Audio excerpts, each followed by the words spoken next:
lang yung pag-refill. Huwag lang ipuno kasi kadalasan magsalang ng tarpaulin.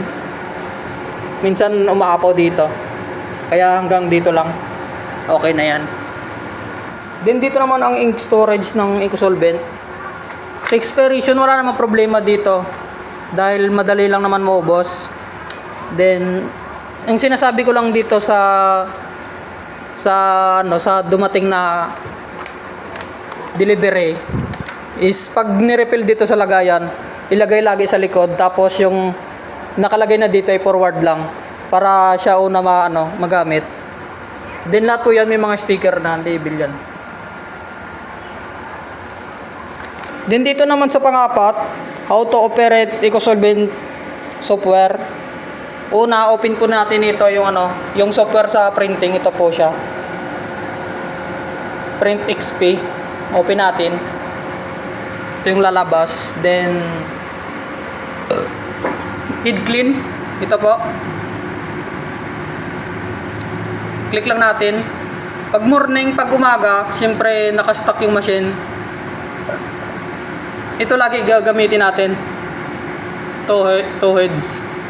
Tapos pag umaga, pwede nyo gamitin yung strong kasi naka-stack up yung head sa cupping. Ibig sabihin, hindi siya gaano lalabas yung ink kaya need natin ni strong.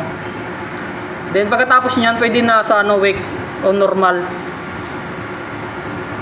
Tapos sa saving file, pag nagli-layout po kayo dito lagi sa Photoshop. Tapos pag na-save na nito, open lang dito yung saving file. Gagawa lang kayo ng folder para hindi magulo hanapin. Gawa kayo ng sariling folder dito. Pwede dito sa desktop. May sarili kaming folder ng tarpaulin tsaka sticker.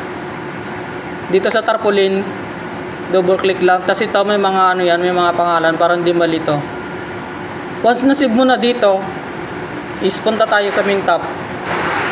Main tab. Pag open natin dito sa Photoshop, halimbawa ito po yung sample. Control P lang natin. Then nakadepende naman kasi yan kung anong sinasalang natin dun sa machine na tarpaulin. Yung paglagay dito pwede patayo o pahiga. Sa akin kasing ginawa dito, pinahiga ko kasi 6 feet gamit ko eh. Then ito po yung yung pag open mo, pag control P, ito po yung lalabas. Then properties, ganyan, auto set paper mo lang.